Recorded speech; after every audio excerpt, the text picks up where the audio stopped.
Hello fellow human, welcome back to another Dank Doggo r/EntitledParents.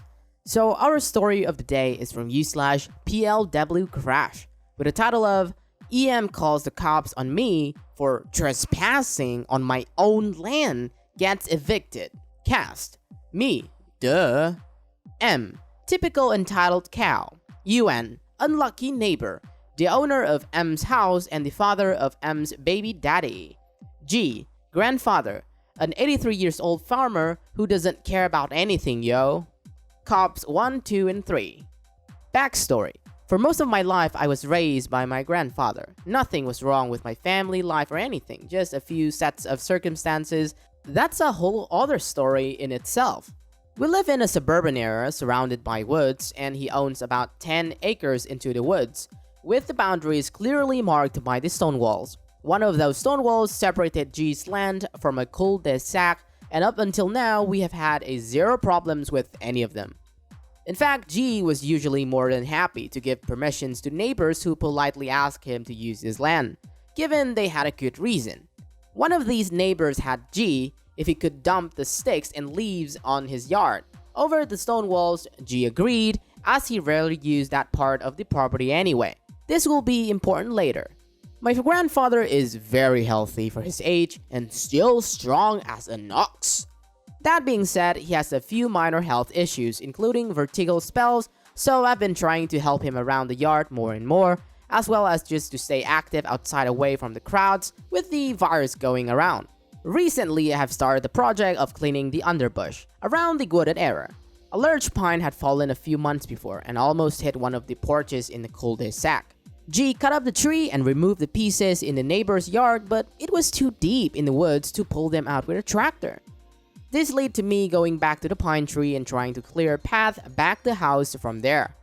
I was behind a stone wall, cutting and pulling saplings where I heard the glass door of the cul-de-sac house open, and an angry lady storming out onto the porch in the bathrobe.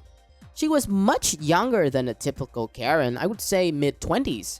M, what are you doing here? You can't be here. Me, why not? M, because you're trespassing, you dumb bird. You think you can just hang out in the woods behind my house with my kids inside? Get the duck out here before I call the cops.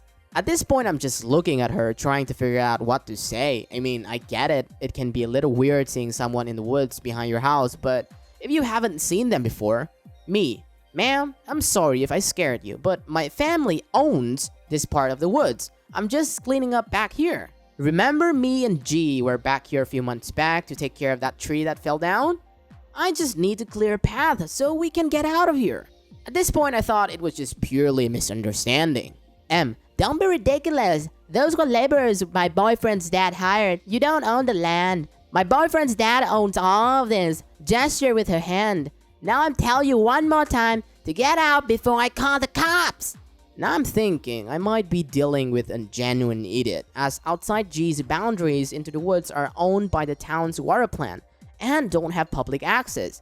But I'm also taken aback that she referred to us as laborers. Me, guess you're going to have to call the cops then, because I ain't moving. I don't care what you, your boyfriend, or your boyfriend's dad says.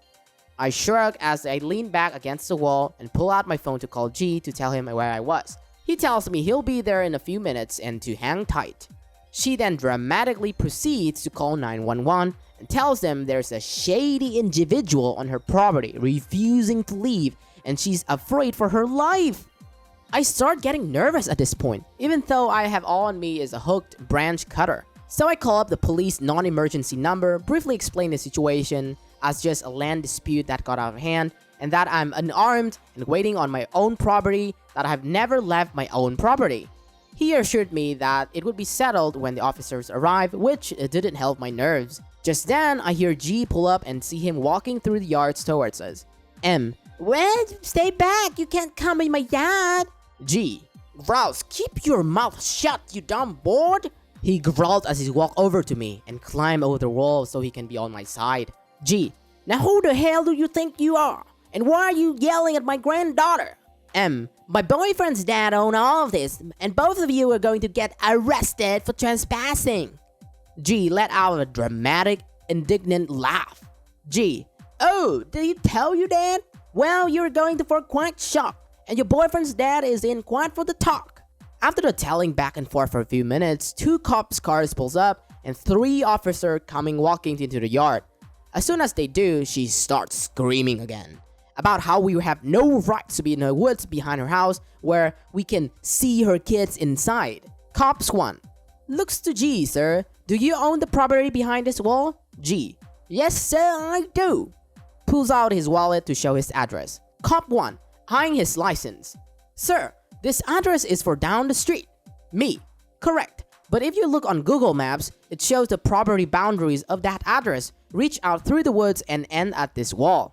I hand him my phone, which already has Google Maps open, showing our exact location within the boundary of the property. Cop 2: "Yep, she's right. So what were you doing back here, if you don't mind me asking?" We explained the situation of the tree and how we were working to remove the remnants. Meanwhile, the other officer was taking a statement from M. G: "I know the owner of this house. He's a good guy. I gave him permission to dump his leaves and stuff behind the wall. But I've never seen her before, so I don't know where she got those crazy ideas. But I'm definitely going to have to talk with the neighbor's first name when he first gets home." Cop 1: "She already called him up and he's on his way now. Do you mind sticking around for a little until he gets here?"